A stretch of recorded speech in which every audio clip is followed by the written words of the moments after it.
जय माता दी। माता दुर्गा जी की पांचवी शक्ति का नाम स्कंद माता है। नवरात्र के 5वें दिन माँ स्कंद माता की पूजा अर्चना की जाती है। माँ स्कंद माता की आराधना करने वाले भक्तों को सुख, शांति एवं शुभता की प्राप्ति होती है। देवासुर संग्राम के सेनापति भगवान स्कंद की माता होने के कारण माँ दुर्गा के 5वें स्वरूप को स्कंद माता के नाम से जानते हैं। स्कंद माता हमें सिखाती हैं कि जीवन स्वयं ही अच्छे बुरे के बीच एक देवासुर संग्राम है। वह हम स्वयं ही अपने सेनापति हैं। हमें सैन्य संचालन की शक्ति मिलती रहे, इसलिए स्कंद माता की पूजा करनी चाहिए। इस दिन साधक का मन विशुद्ध चक्र में अव्यवस्थित होना चाहिए, जिससे कि ध्यान वृत्ति एकाग्र हो सके। ये शक्ति व सुख का अनुभव कराती हैं। चलिए मंत्र का जाप करते हैं। बहुत ही भाव के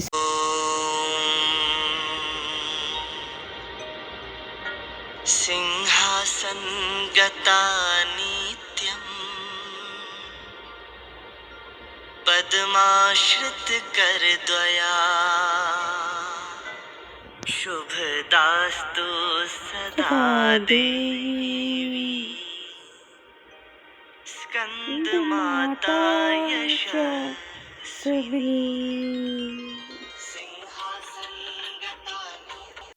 मैं उस महासरस्वती देवी जो अपने कर कमलों में घंटा, शूल, हल, शंख, मूसल, चक्र, धनुष और बाण आदि धारण करती हैं, जो शरद ऋतु के मनोरम चंद्रमा के समान अत्यंत शोभ्य एवं मोहक कांति वाली हैं, जो तीनों लोकों को धारण करने वाली हैं, जो शुभ अशुभ जैसे दुर्दांत दैत्यों का वध करने वाली हैं तथा जो गौरी के शरीर से प्रकट होने वाली हैं का अभिवादन करती हूँ।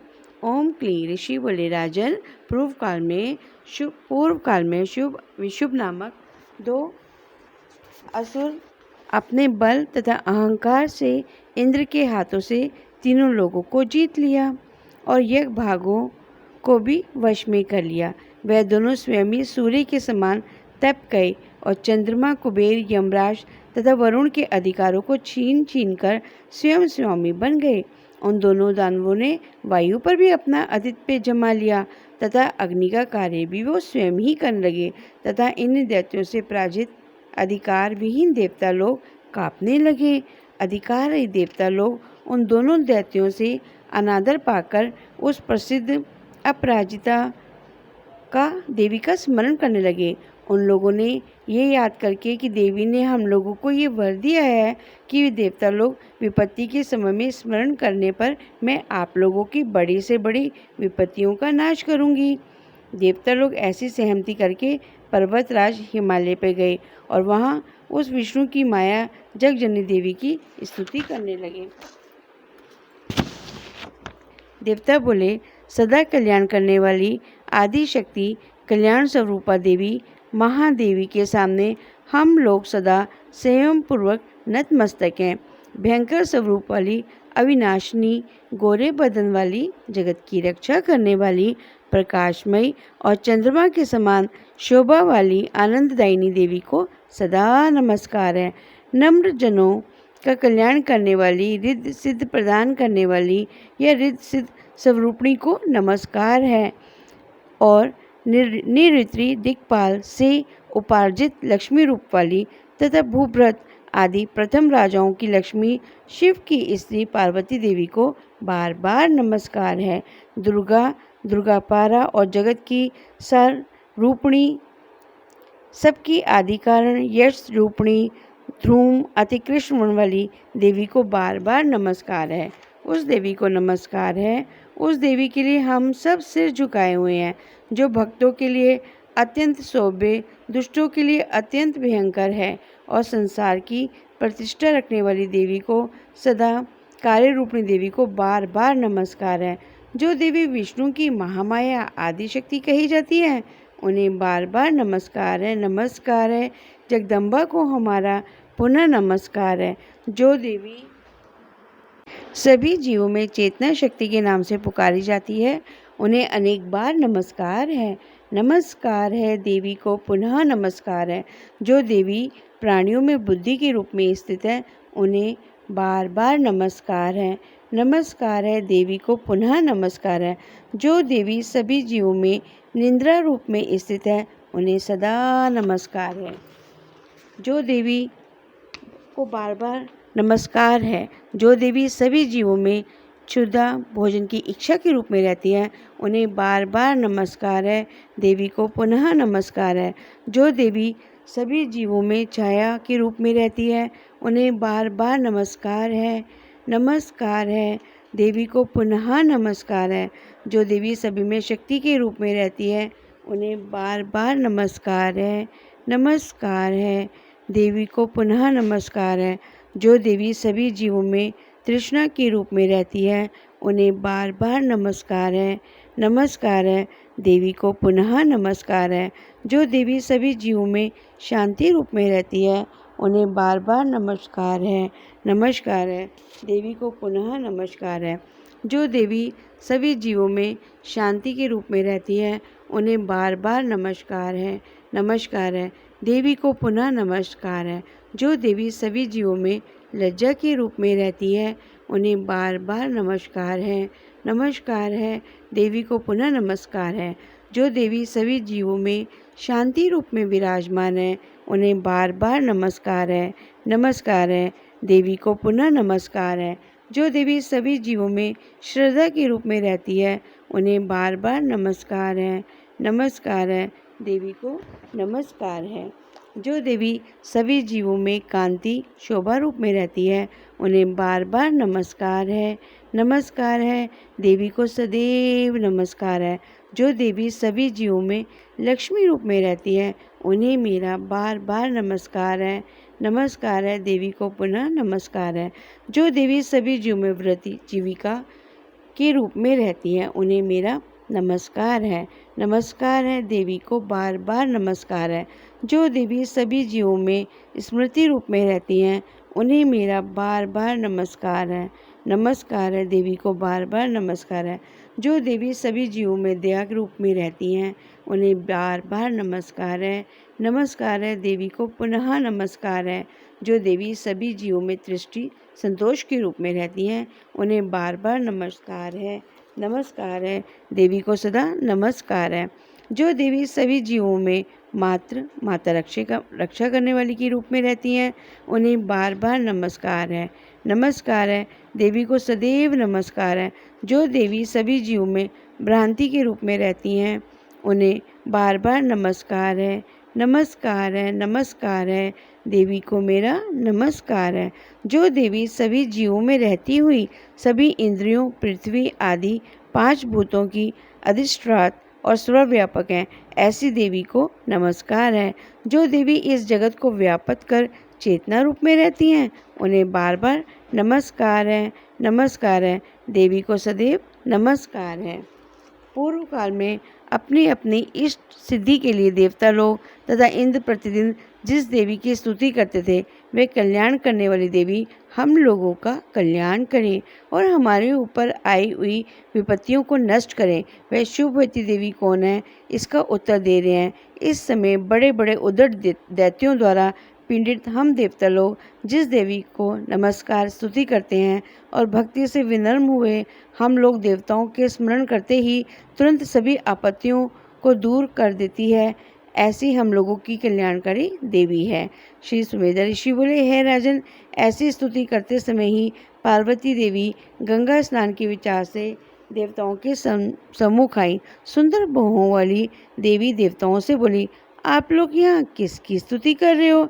तब उस पार्वती देवी के शरीर से प्रकट होकर शिवा देवी बोली कि शुभ निशुभ नामक दैत्यों से पराजित सब देवता लोग मेरी ही स्तुति कर रहे हैं। ऋषि सुमेधा राजा सूरज से कहते हैं कि उस समय पार्वती के शरीर कोश से प्रकट होने के कारण वह अंबिका कौशिका नाम से समस्त लोकों में प्रसिद्ध हुई।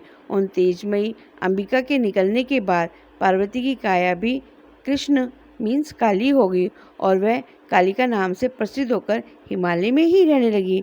उसके बाद शुभ के नौकर चंड मूड नामक दैत्यों ने उस परम मनोहर रूप वाली देवी अंबिका को देखा। उन दोनों ने शुभ से कहा कि राजन एक परम सुंदरी और तेज से हिमालय को प्रकाशित करती हुई वहाँ बैठी है असुरेश्वर, वैसा उत्तम चिंताशक रूप निश्चित ही कहीं किसी का नहीं देखा होगा। अतः आप उस देवी प्रकाश ज्योति का पता लगाइए कि कौन है और उसे ग्रहण भी कीजिए। है दैत्येंद्र, अत्यंत सुंदर अंगों वाली स्त्री रूपी रतन व देवी अपने तेज से 10 दिशाओं को प्रकाशित करती हुई बैठी है। उसकी सुंदरता देखने योग्य है प्राणी, हे प्रभु, तीनों लोक में जितने रतन, मणि और उत्तम हाथी घोड़े थे वे सभी इस समय आपके घर में शोभा पा रहे हैं। हे प्रभु, आप इंद्र के यहाँ से ऐरावत नामक हाथी, रतन और वे पारिजात वृक्ष तथा उच्च श्रवण नामक उत्तम घोड़ा लाए हैं। ब्रह्मा के यहाँ से हंस जैसा आश्चर्यकारी रतन स्वरूप जो विमान था वह आपके द्वारा लाया गया, जो आपके आंगन में मौजूद है। और आप कुबेर से महापद्म संख्या तक की संपत्ति लाए हैं। तथा हे प्रभु, समुद्र ने आपको पराग से परिपूर्ण स्वच्छ कमलों की किल जगली नाम की माला दी है।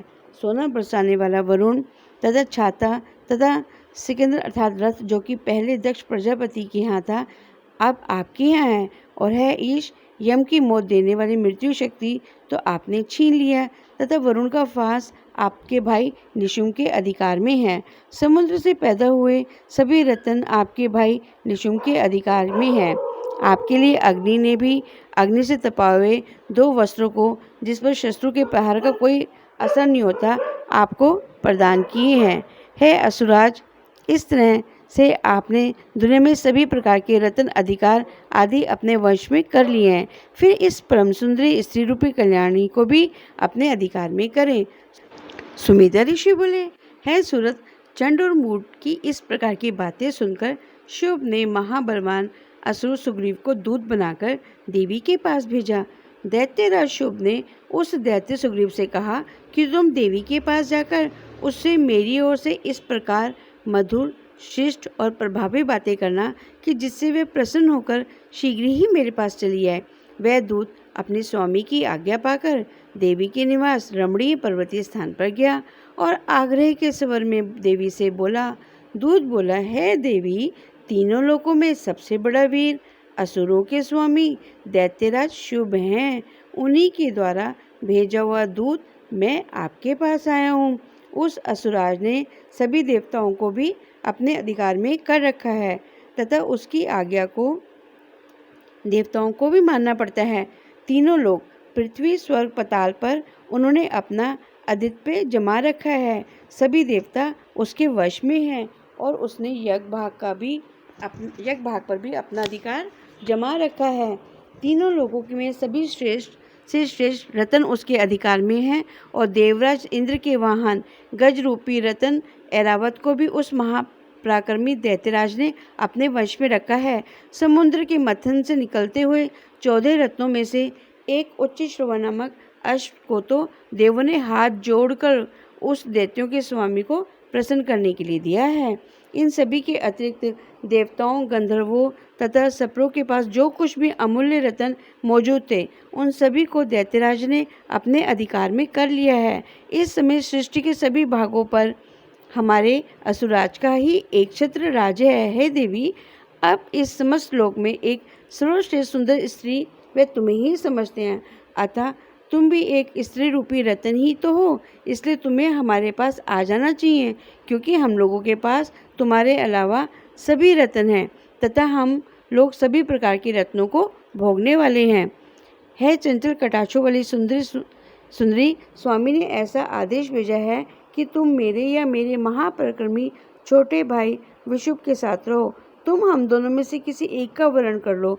सुंदरी, अगर तुमने मेरा वर्ण किया तो मैं तुम पर प्रसन्न होकर तुम्हें अतुल अनंत ऐश्वर्य प्रदान करूँगा। अतः बुद्धि विवेक से सोचकर मेरी अर्धांगिनी बनना स्वीकार करो। श्री सुमेधा ऋषि बोले, है राजन, शुभ के दूत द्वारा इस प्रकार की बातें सुनकर संसार की रक्षा करने वाली भगवती दुर्गा गंभीर होकर हास्यपूर्वक बोली। देवी बोली, दूत, तूने तो सब सही ही कहा है, इसमें तनिक भी संदेह नहीं है। तीनों लोगों का स्वामी शुभ तथा उसका भाई निशुभ भी वैसा ही शूरवीर है। परंतु दूत, मैंने एक प्रतिज्ञा ली है और उस प्रतिज्ञा को अब मैं तोड़ नहीं सकती। तुम ये मेरी नासमझी भी कह सकते हो, लेकिन फिर भी मुझे अपनी प्रतिज्ञा पूरी करनी ही पड़ेगी। मेरी प्रतिज्ञा सुनो। मेरी प्रतिज्ञा है कि मैं उसी का ही वरण करूंगी जो मुझसे अधिक पराक्रमी, बलवान तथा शूरवीर होगा तथा युद्ध में मुझे पराजित कर मेरे गर्व को नष्ट कर देगा। उसी को मैं पति के रूप में वरुण करूंगी। अतः ए दूत, तुम शुभ या निशुभ से जाकर मेरी प्रतिज्ञा गाओ तथा मेरे साथ युद्ध करके मुझे जीतकर मेरा पाणी ग्रहण करके मुझे जल्दी से जल्दी अपने राजमहल में ले जाने के लिए कहो। जाओ, बिना विलंब किए मेरा ये संदेह उन तक पहुंचा दो। दूत बोला, हे देवी, घमंड से हमारे सामने तुम ऐसा मत कहो। तीनों लोगों के शुभ निशुभ के सामने कौन ऐसा पुरुष है जो टिक सकता है? हे देवी, युद्ध में अन्य दानवों के सामने भी देवता लोग नहीं टिक पाते, तू तो अकेली है, उस पर स्त्री जाति कहाँ तक टिक सकती हो? युद्ध में जिन शुभ निशुभ ने के सामने सभी देवताओं के शासक इंद्र, कुबेर आदि नहीं टिक सके, भला उन सबरों के सामने स्त्री होकर तुम कहाँ तक टिक सकती हो? अतः तुम हमारी बात मानकर यहाँ आओ। ऐसा कहकर केशों से पकड़कर घसीटने से होने वाले अपमान से तो बचोगी। देवी बोली, है दूत, ये सही है, शुभ निशुभ अत्यंत बली हैं, किंतु क्या करूं? पहले मैंने बिना सोचे ही प्रतीक्षा कर ली। अतः तुम अपने स्वामी के पास जाओ और सम्मानपूर्वक उन्हें मेरी प्रतिज्ञा से अवगत कराओ। उसके पश्चात जो वो उचित समझेंगे करेंगे। श्री मार्कंडेय पुराण सौवर्णिके मनवंतरे देवी महात्म्ये देवदूती संवादो नामक नाम 5वां अध्याय। श्री मार्कंडेय पुराण में सौवर्णिक मनवंतर की कथा के अंतर्गत देवी महात्म्य में देवी दूत संवाद नामक 5वां अध्याय पूर्ण हुआ। जय माता की। हमेशा की तरह जल को रख के पहले देवी को पुरोहित करें, फिर पूरे